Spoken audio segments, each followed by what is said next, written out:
యిర్మీయా 22వ అధ్యాయము మొదటి 9 వచనాలు ధ్యానించుకుని బైబిల్ పఠనాన్ని ముగించుకున్నాం. యెహోవా ఇలాగూ సెలవిస్తున్నాడు. గత వారంలో 10 వచనాలు 21వ అధ్యాయము ధ్యానించుకున్నాం. కనుక ఇప్పుడు యెహోవా ఏమని సెలవిస్తున్నాడు? నీవు యూదా రాజు నగరు దిగిపోయి అక్కడ ఏ మాటలు ప్రకటింపు. యూదా రాజు దగ్గరికి వెళ్ళి ఈ మాటలు ప్రకటింపమని ఎవరికి చెప్తున్నాడు? ప్రవక్త అయిన యిర్మీయాకు చెప్తున్నాడు. దావీదు సింహాసనం మీద కూర్చుని, యూదా రాజా, నీవును ఈ గుమ్మముల ద్వారా ప్రవేశించు నీ ఉద్యోగస్తులను నీ జనులను యెహోవా మాట వినుడని ప్రకటింపు. వారెవరండి? దావీదు సింహాసనం మీద కూర్చుండి యూదారాజు. ఎవరు సింహాసనం మీద కూర్చున్నారు? దావీదు సింహాసనం, యూదారాజు కదండి. దావీదు ఎటువంటి వాడు? దేవుని హృదయానుసారం దైవ చిత్తాన్ని చేసినవాడు. దైవ చిత్తము చేతిలో పొరపాటు పడినప్పుడు సరిదిద్దుకున్నవాడు, పశ్చాత్తాపడినవాడు. ఏ పొరపాటు చేసినప్పటికీ దేవుడు హెచ్చరించిన వెంటనే సరి చేసుకున్నవాడు. ఈ యోధారాజు అలాగే లేడన్నమాట. నేటి దినాల్లో కూడా సంఘాల్లో కూడా ఇదే పరిస్థితి ఉంటుంది. హెబ్రోను చూసినట్లయితే బ్రదర్ భక్సింగ్ గారు కదండి, ఆయన దైవ చిత్తానుసారంగా సేవ చేశాడు, ప్రత్యక్షతతో సేవ చేశాడు. అపోస్తలుడు పౌలు వలె ప్రత్యక్షత కలిగి సేవ చేశాడు. ఆ దర్శనానికి ఎప్పుడూ కూడా అవిధేయుడు కాలేదు. ఎంతో త్యాగాన్ని చెల్లించాడు. అవసరాన్ని బట్టి తన భార్యను సైతము తాను రానంటే వదిలేశాడు. అన్నీ కూడా త్యజించుకున్నాడు, సుఖాలన్నింటినీ కూడా, ఆస్తిని అంతటినీ కూడా వదులుకున్నాడు. కనుక ఆ విధంగా సంపూర్ణ హృదయంతో దేవుణ్ణి ఏం చేశాడంటే ఆ రీతిగా సేవించాడు. అయితే ఆ సీట్లో ఇప్పుడు ఎవరు కూర్చోవాలి? ఆ సీట్లో ఎవరు కూర్చోవాలి? ఇప్పుడు యేసు ప్రభువు ఆ సీట్లో అటువంటి వారు కూర్చోవాలి. ఎటువంటి వారు? దావీదండి, భక్సింగ్ గారు లాంటి వాడు కూర్చోవాలి. నేను ఎవరి గురించి చెప్పాను? మైండ్ పెట్టండి సరిగా కదా. భక్సింగ్ గారు లాంటి వాడు కూర్చోవాలి. అయితే ఇప్పుడు అలా లేదు. ఒకవేళ కూర్చుని నెక్స్ట్ సీనియరు జూనియరు ఎవరు ఒకవేళ ఆధిక్యత వస్తే కూర్చుంటే సాక్ష్యాన్ని అలా కాపాడుకోవాలి. ఎలా కాపాడుకోవాలి? భక్సింగ్ గారిలా కాపాడుకోవాలి. ఇక్కడ కూడా దావీదు కూర్చుని కుర్చీలో సింహాసనంలో ఎవరు కూర్చుంటున్నారు? యోధారాజు కూర్చుంటున్నారు కదా. ఆయన సాక్ష్యం కూడా ఎలాగ ఉండాలి? లేదు. కాబట్టి ఇప్పుడు ఏం చేస్తున్నాడు? సీట్ అయితే ఆక్రమించావు, కానీ నీ ప్రవర్తన అలాగా లేదు. అలాగ ఉండకూడదు. ఓకేనండి. ఎప్పుడు కూడా మనం మాదిరిని పాటించాలి. ఒక బాధ్యత ఇచ్చినప్పుడు అది ఇంట్లో కానీ చర్చిలో కానీ ఎక్కడైనా సరే, సో దానికి తగినట్టుగా మనం చేయాలి. ఎప్పుడు కూడా మన ప్రెడిసెసర్ని, ముందుగా సాక్ష్యం కలిగి నడుచుకున్న వారిని ఎప్పుడు కూడా మనం ఫాలో అవ్వాలి. అందుకనే యేసుక్రీస్తు ప్రభు తన శిష్యులను పిలిచినప్పుడల్లా నన్ను వెంబడించుడని చెప్పాడు. ఫాలో మీ కొన్నిసార్లు పేతురు లాంటి వాళ్ళు ఆయన చెప్పింది చేసి చేయక ఎదురు ప్రశ్నలు వేస్తూ ఉండేవారు. ఎందుకంటే వారికి ఆ గ్రహింపు లేదు, ఆ ప్రత్యక్షత లేదు, అనుభవం లేదు. యేసు ప్రభు ఇక్కడ సమస్తాన్ని ఎరిగినవాడు, అనంతమైన జ్ఞానం కలిగినవాడు కదండి. ఆయన్ని ఏం చేస్తున్నారు వీళ్ళు అంటే ఇంకా యేసుప్రభుని ఏం చేయలేదు, వాళ్ళు ఎరగలేదు. హూ ఈజ్ యేసుప్రభు అనేది ఎరగలేదు. ఆయనకి మనం ఏమన్నా సలహా చెప్పవచ్చా? ఆయనకి తెలియంది ఏదైనా ఉంటుందా? ఈ విషయాలు తెలియదు. అందుకనే యేసుప్రభు చెప్పాడు, అద్వితీయ సత్యదేవుడు అయిన నిన్నును నీవు పంపిన యేసుక్రీస్తును. అందుకనే సరిగ్గా ఎరగాలి. ఎరగనప్పుడు ఏంటంటే ఇష్టానుసారంగా ప్రవర్తిస్తాం. బాధ్యత దేవుడే ఒక స్థలంలో పెట్టాడంటే నిన్ను నన్ను కానీ ఆ యోధారాజుని కానీ ఇంకెవరినైనా కానీ దానికి తగినట్టుగా మనం ప్రవర్తించాలి కదా. అంతకుముందు శరీరానుసారంగా ప్రవర్తించిన వారందరూ కూడా శిక్ష పొందారు. ఇంకొక ఆయన వచ్చి ఈయన కూడా అలాగుంటే అదే శిక్ష ఆయనకు కూడా పడుతుంది. అంతేకాకుండా దేవుని కోపాన్ని రేపటం, దేవుడు ఆయనకి ఇచ్చిన బాధ్యతల్ని విస్మరించటం, సరిగా లేకపోవటం, తను బట్టి ప్రజలందరికీ నష్టాన్ని తీసుకురావటం, తనను బట్టి ప్రజలందరూ అవధేయులు అవటం, తను బట్టి ఆ దేశం అంతటి మీదకి దైవోగ్రత రావటం, అన్ని జనులు చేంజ్ చేయాలి అని పాడు చేసినట్టు. అట్లా మనం ప్రవర్తన సరిగా లేనప్పుడు దేవుని నామం దోషం పాలవుతుంది. మిమ్మల్ని బట్టే కదా నా నామము అన్ని జనుల మధ్యలో. ఎక్కడుంది అది? రోమేలుకి రాసిన పత్రిక 2వ అధ్యాయము 24వ వచనం చదవండి. రోమేలుకి రాసిన పత్రిక 2:24 త్వరగా చదవండి చేసిన వాళ్ళు. అమ్మా, రాయబడిన ప్రకారము మిమ్మల్ని బట్టే కదా, మిమ్మల్ని బట్టే కదా. వీళ్ళు ఏంటంటే దేవాలయం పవిత్రమైనది అంటున్నారు, దేవాలయాన్ని దోచుకుంటున్నారు కదా. దేవుని ఆజ్ఞలకి అన్నిటినీ మీరి ఏం చేస్తున్నారంటే ఈ మళ్ళీ పవిత్రత గురించి బోధిస్తారు. వారు బోధించేవారే కానీ ఆ ప్రకారం చేసేవారు కారు అని చెప్పారు. ఒకవేళ వాక్యాన్ని బోధించినప్పుడు, ఆజ్ఞలు బోధించినప్పుడు వారు చెప్పింది చేయండి. చూడండి మత్తయి సువార్త 23:1. మత్తయి సువార్త 23:1.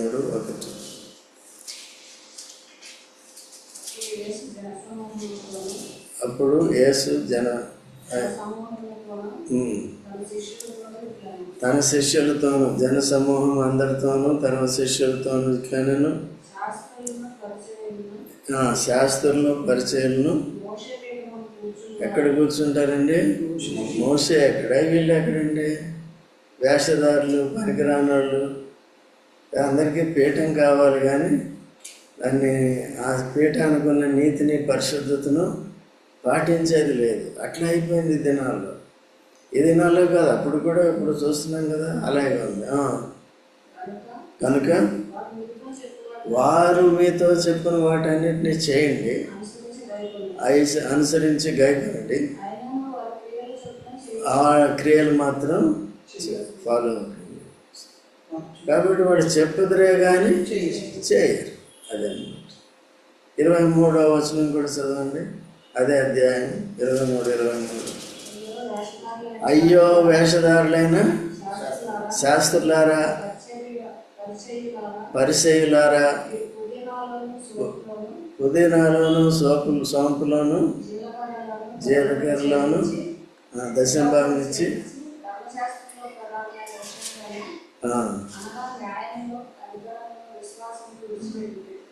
దేన్ని విడిచిపెడుతున్నారండి వీళ్ళు? న్యాయమును కనికరం. దేంట్లో ఇస్తున్నారు?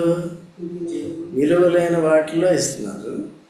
ఇచ్చేసి నేను ఒక ఆయన అంటాడు కదా, లూకాసు వార్త 18వ అధ్యాయంలో, నేను వారానికి రెండు రోజులు భక్తే కదా, తర్వాత నా ఆస్తి అంతట్లో నేను దశమ భాగాన్ని ఇస్తున్నాను అంటాడు కదా. దేంట్లో ఇస్తున్నాడు?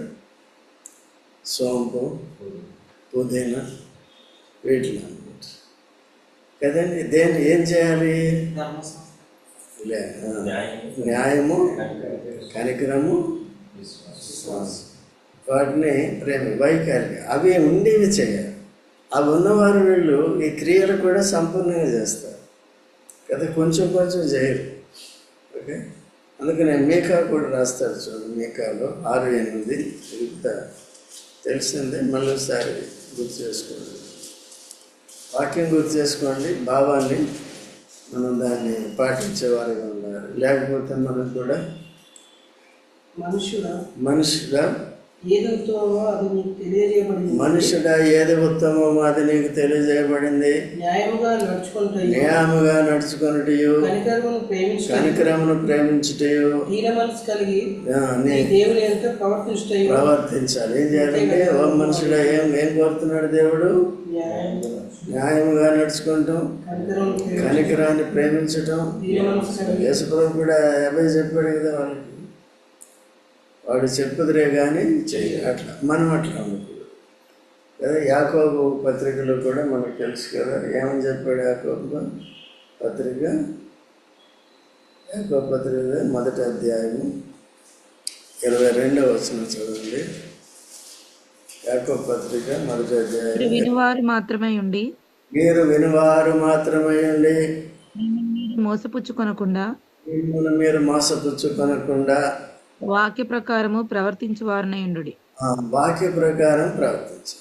అదండి క్రైస్తవ జీవితం. నిజమైన విశ్వాసం అంటే అందరూ విశ్వాసులే, అందరూ భక్తులే. దినాల్లో చాలామంది మోసపోతున్నారు.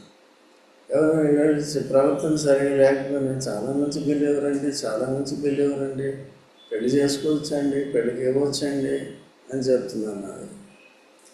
కాబట్టి అట్లా ఉండదు. ఓకేనా? సో వేషధారణ లేకుండా జాగ్రత్తగా ఉండేది మనం నేర్చుకోవాలి. సో కనుక ఇక్కడ యోధారాజు కూడా అటువంటి పరిస్థితిలో ఉన్నాడు. ఏ పీఠం మీద కూర్చున్నాడు? దావీదు సింహాసనం. వాళ్ళు దేని మీద కూర్చున్నారు? శాస్త్రులు, పరిచయులు, మోషే పీఠం. అక్కడ ఆరంభమైంది కదా మోషే పీఠం, దావీదు పీఠం. ఇక్కడ వీటి మీద కూర్చున్నారు, కానీ దాన్ని వారి స్టాండర్డ్స్ పాటించారు. హెబ్రోన్లో కూడా ఆ సీట్లో కూర్చున్న వారు ఏం కలిగి ఉండాలి? అందుకని ఏంటంటే ఫైటింగ్ అన్నమాట. అట్లా ఉండదు. ఇది శరీర తత్వం. ఆ సీట్లో కూర్చున్న వాళ్ళు అట్లా ఉంటే విశ్వాసులు ఏం చేస్తారండి? దినాల్లో విశ్వాసులు బాగున్నారు. వాళ్ళు ఏం జరిగినప్పటికీ కూడా ఏం వస్తున్నారు, ఎవరు చెప్పినా వింటున్నారు, దాంట్లో మంచిని తీసుకుని వెళ్ళిపోతున్నారు. కొంతమంది ఏమో చల్లారిపోతున్నారు. ఆత్మీయ జీవితం ఏమవుతున్నారంటే చల్లారిపోతుంది.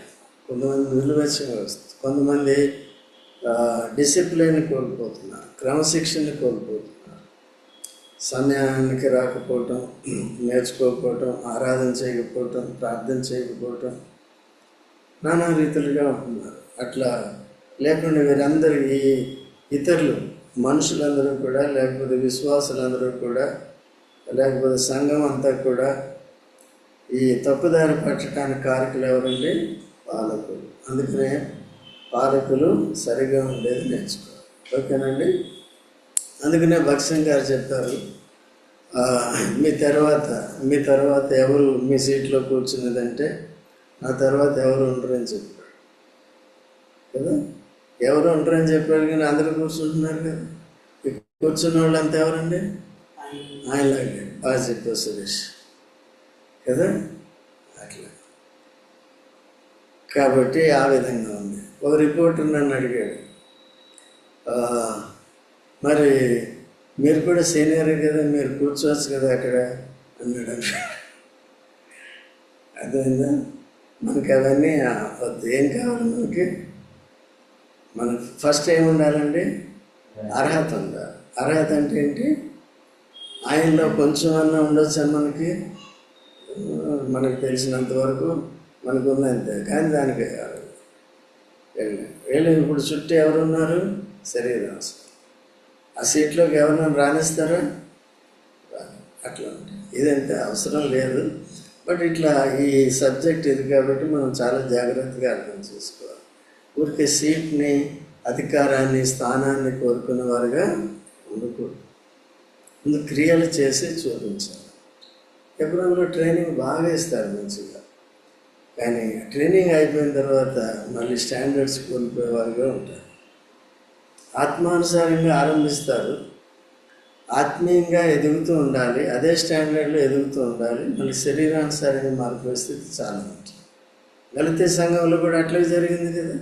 అయితే ఈ వాక్యాన్ని, ఈ గ్రహింపు మనం కలిగి ఉంటున్నాను, దేవుడు మనకు నేర్పిస్తున్నాడు కాబట్టి అటువంటిది చేయకూడదు. మన దగ్గర దేవుని దయ వలన అట్లా స్థానాన్ని కోరుకున్న వారెవరు?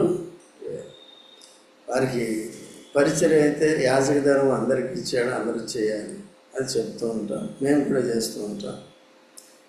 అట్లాగే మిగిలిన మీకు ఏ తలాంతకు వరాలు ఇచ్చారు అవి చేసుకుంటున్నారు. అంటే డిజిగ్నేషన్ కావాలా, పేరు ప్రఖ్యాతులు కావాలా, అందరి ముందు నన్ను పొగడాలంటున్నారా? ఓకేనా? అర్థమవుతుందా? ఏమర్థమైంది? సీట్ కోరుకోకూడదు. ఏం చేయాలి? ఆ ప్రవర్తన కలిగినప్పుడు దేవుడే తీసుకొచ్చి ఏం చేస్తాడండి? కూర్చోబెడతాడు. ఓకేనా?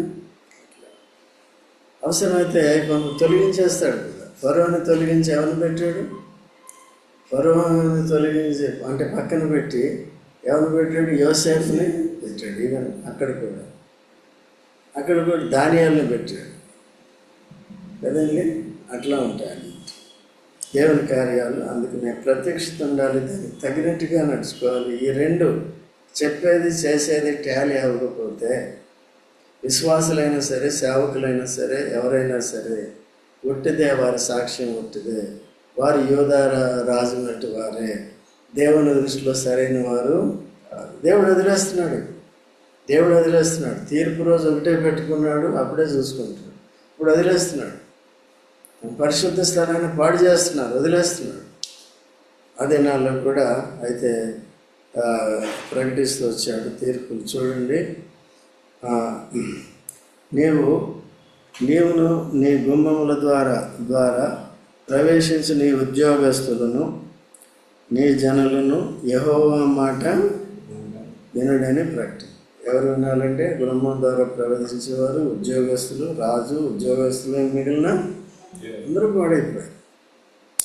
3వ వచనంలో యెహోవా ఇలాగ ఆజ్ఞ నిచ్చుచున్నాడు ఏమని, మీరు నీతి న్యాయములను అనుసరించి నడుచుకొనడి. ఏమని అనుసరించాలి? నీతి న్యాయాలంటే ఏంటి చెప్పండి చూద్దాం. ఎవరైనా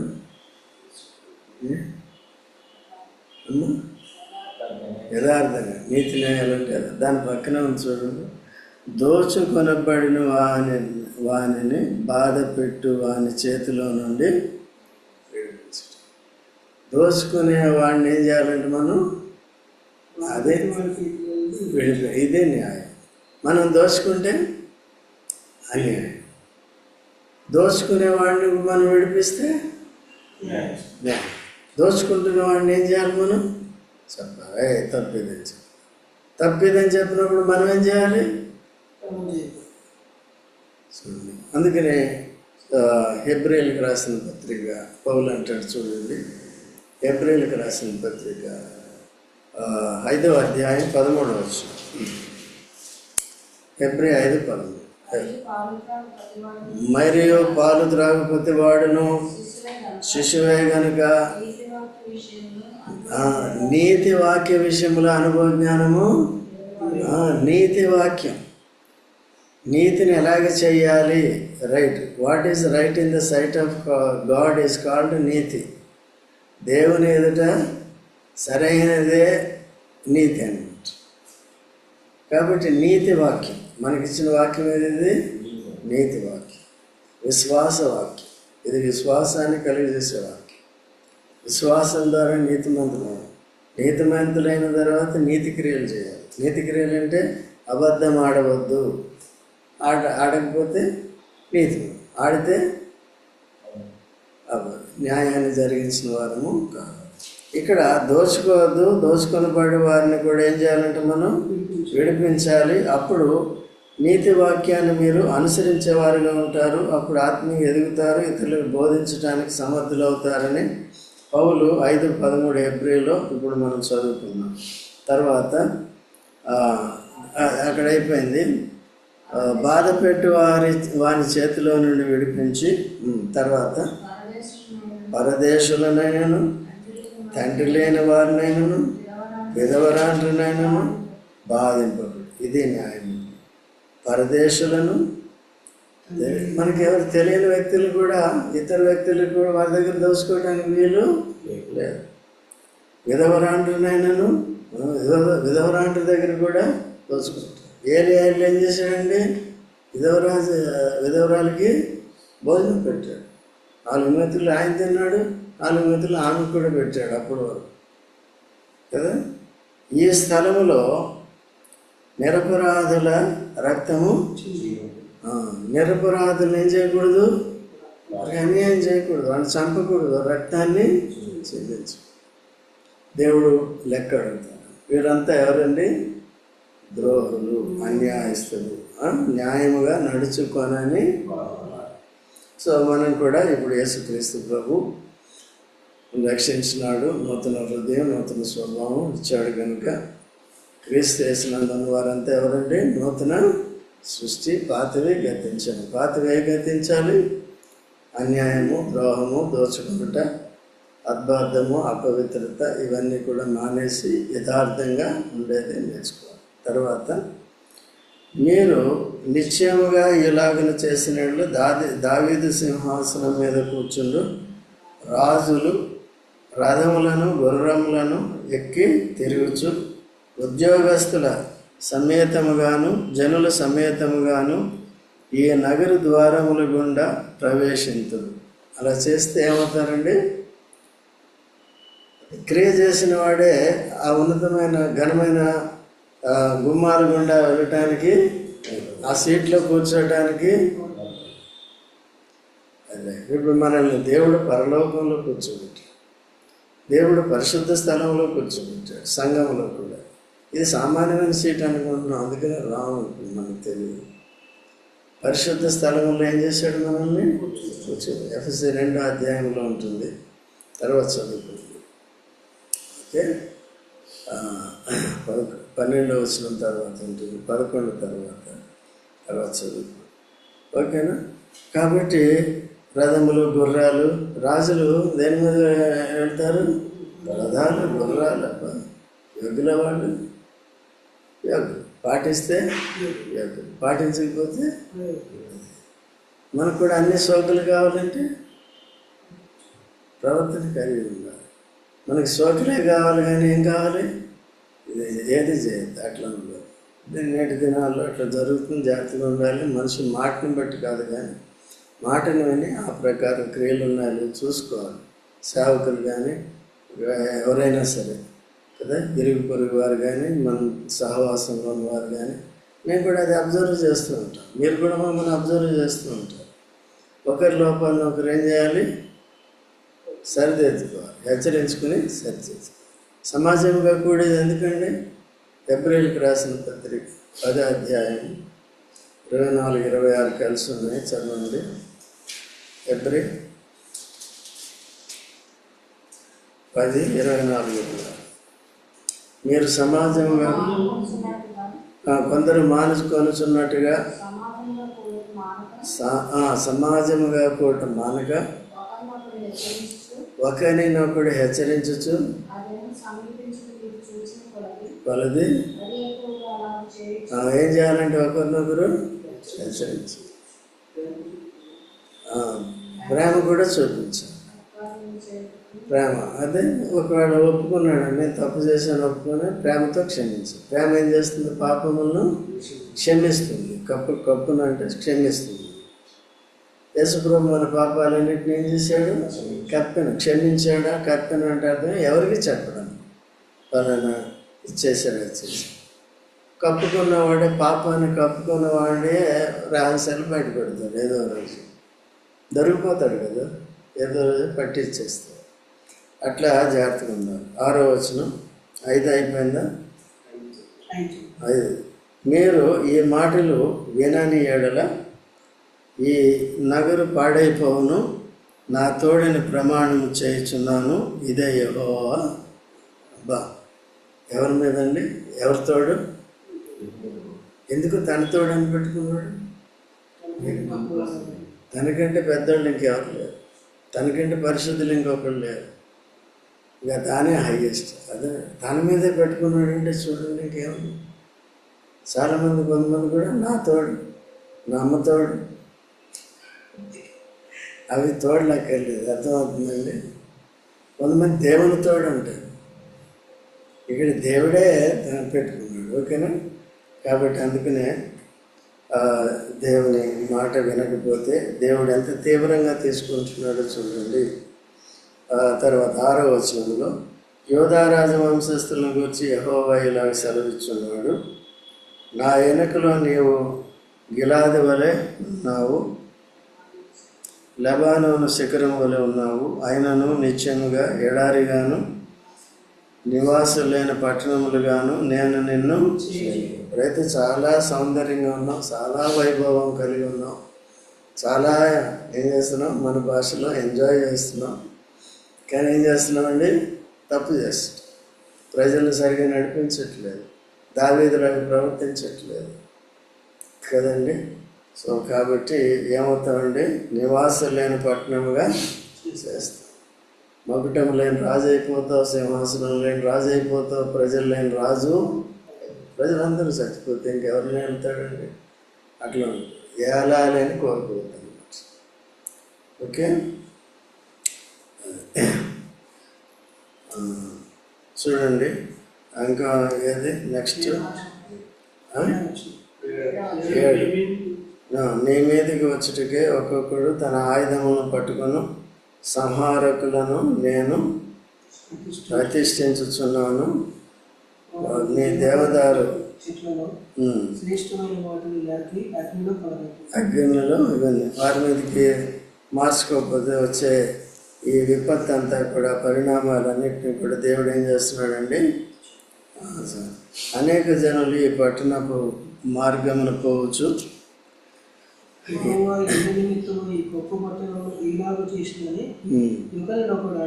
అడగగా ఎందుకు ఇలాగైపోయింది? మొన్నటి వరకు రాజు రథాల మీద వెళ్ళాడే, ప్రజలంతా బాగున్నారే అంటే ఏం చేసి ఎందుకు అనుకుంటే ఏం తెలుస్తుంది వాళ్ళకి? యెహోవాని ఆయాసపరిచారు, యెహోవాని దుఃఖపెట్టారు, వేషధారులుగా జీవించారు, ఉన్నతమైన స్థానాల్లో కూర్చున్నారు, దేవుడిచ్చిన పంటల్ని మంచిగా తిన్నారు. కానీ ఏం చేశారు? మదించి దేవుడు చెప్పాడు. చూడండి, ద్వితీయోపదేశకాండం 8వ అధ్యాయం 14 వచ్చు. ద్వితీయోపదేశకాండం 8:14. ద్వితీయోపదేశకాండం 8:14 చూడండి. నా మనసా? నేను మనసు మదించి దాసుల గృహమైన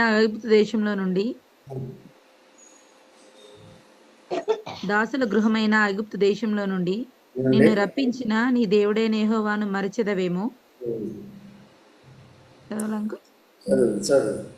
తాపకరమైన పాములను తేలును కలిగి ఎడారి అయి నీళ్లు లేని భయంకరమైన ఆ గొప్ప అరణ్యంలో ఆయన నిన్ను నడిపించెను.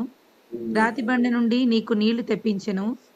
తుదకు నీకు మేలు చేయవలనని నేను అనుచుటకును శోధించుటకును నీ పితరులు ఎరగని మన్నాతో అరణ్యంన నిన్ను పోషించెను. సరే, ఇన్ని చేయించాడు. ఎందుకంటే వారు హంబుల్గా ఉండాలని, గర్విష్ఠులు కాకూడదని, వేషధారులు కాకూడదు. ఎందుకంటే ఈ లోకంలో క్షేమం కలిగిన వెంటనే మనసు మదిస్తున్నాను. పాలు తేనెలు ప్రవాహ దేశాన్ని ఇచ్చాడు. వాడి పితరులు ఎందుకు ఫెయిల్ అయిపోయారు? ఆ చరిత్ర ఆయనకి తెలియాలి కదా. యెఫ్తా తెలుసుకున్నాడు. అమ్మోనియల్ రాజుకు యుద్ధానికి వస్తానన్నప్పుడు యెఫ్తా చెప్పాడు 11వ అధ్యాయం న్యాయాధిపతుల్లో కదా, మా పితరులు ఇలా వచ్చారు, మా దేవుడు ఇట్లా చేశాడు, నీదేం మేము ఆక్రమించలేదు, ఒక ఇంచు కూడా తీసుకోలేదు అని చెప్తాడు.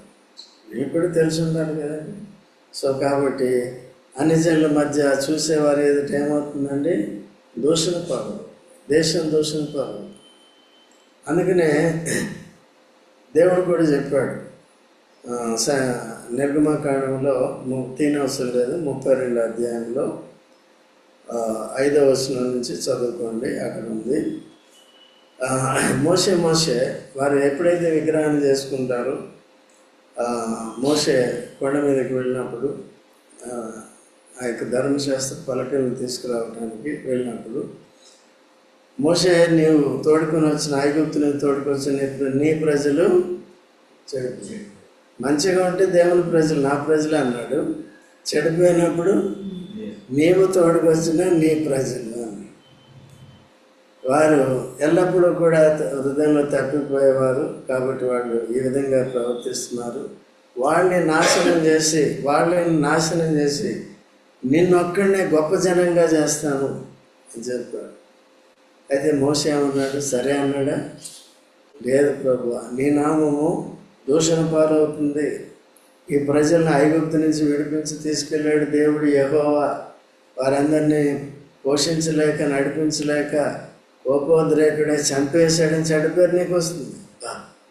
చూసారా, మధ్యవర్తి అంటే యేసు ప్రభు అయితే ప్రాణమే పెట్టేశాడు మనల్ని రక్షించటానికి, మనల్ని అందరినీ సంపాదించుకోవటానికి. ఎంత మనం దానికి ఎంత విలువ ఇవ్వాలండి ఆ త్యాగానికి. కాబట్టి ఈ త్యాగానికి ఎంత విలువ ఇవ్వాలి వాడు? మోసే నాకు వద్దన్నాడు. ఈ రోజుల్లో ఏం కావాలండి? అదే అంత్యదినాల్లో స్వార్థ ప్రియులని పౌలు తిమోతికి 3వ అధ్యాయం 1వ వచనం. మొదట ఏముందండి? అంత్యదినములో అపాయకరమైన కాలములు వచ్చును, దినములు కాదు కాలములు వచ్చును కదా. అనేకులు ఏమవుతారంటే స్వార్థ ప్రియులు. నెక్స్ట్ ఏంటంటే ధనాపేక్షలు, డబ్బు మాకు అదంటే చాలు, ఇంకేం అవసరం లేదు. విశ్వాసులేనండి వీళ్ళు చెప్పారు. సో అందుకని చాలా జాగ్రత్తగా ఉండాలి. ఇప్పుడు ఎవరిని ఫాలో అవ్వాలి మనం? మోసే ఏమన్నాడండి? నాకు స్థానం ఉంది. అందుకని మన దగ్గర స్థానాలు లేవు. నాకు లేదు, మీకు లేదు, ఎవరికి లేదు స్థానం. అందరూ పరిచారకులు. అందరూ ఏం చేయాలి? మీకు నాకు ఇచ్చిన పని నేను చేయాలి, మీకు ఇచ్చిన పని నేను చేయాలి. మీరు కూడా నాకు ఏ పని అని చెప్పవచ్చు, నేను కూడా మీకు ఏ పని అని చెప్తాను. ఓకే అండి? కాబట్టి గుర్తుపెట్టుకోండి. తర్వాత 9వ వచనం చదవండి. అచ్చటి వారు వీరు తమ దేవుడైన యెహోవా నిబంధనలను నిరాకరించి అన్య దేవతలను పూజించి వాటికి నమస్కారం చేసినందున ఆయన ఇలాగ చేసి ఉన్నాడని చెప్పుదురు. చూశారండి? వీరు తమ దేవుడైన యెహోవా నిబంధన నిరాకరించి అన్య దేవతలను పూజించి వాటికి నమస్కారం చేసినందున ఆయన ఇలాగ చేసి ఉన్నాడని. ఇది ఫైనల్. వాడు చేసిన దోషం ఏంటండి? ఇలా చేశాడు. దేశంలో ఏం చేశారు? దేశాన్ని అపవిత్రపరిచారు. విగ్రహాలు తీసుకొని ఆ దినాల్లో విగ్రహం చేసినప్పుడే మోషేతో నేను వారిని సంహరిస్తాను, నేను గొప్ప అంటే ఒప్పుకోలేదు. వారిని క్షమించాలని అడ్డుపడ్డాడు. ఇక నా పేరుని కూడా జీవగ్రంథం, నువ్వు క్షమించకపోతే నా పేరుని జీవగ్రంథంలో కూడా కొట్టే అంటాడు. ఇది మా కాడ 32. కాబట్టి కదండి, ఆత్మీయ జీవితం అంటే ఇలాగ ఉండాలి, లోకానుసారంగా కాదు. ఆఖరి దినాల్లో ఉంటున్నాం, శేషములో ఉన్నాం కదండి. పెద్ద పెద్ద గుంపులు కాదు కావాల్సింది. ఎందుకని జాగ్రత్తగా ఉన్నారు. మీరంతా మంచిగా ఉన్నారు ప్రస్తుతానికి. కాబట్టి మనం ఇలాగే నడుచుకుందాం భవిష్యత్తు అంతా. ఇప్పుడు ఈ ధ్యానించుకోవడం ద్వారా ఈ 9 వచనాలు ఉన్న యథార్థ భావం అర్థమైందా? మొట్టమొదటి ముందు చదివాం కదా, చదివినప్పుడు అర్థమైందా? ఎంతమందికి అర్థమైంది? కొద్దిగా. ఇప్పుడు ఏమైంది? దాంట్లో ఉన్నదంతా బయటకు వచ్చింది, తేనంతా. వాళ్ళు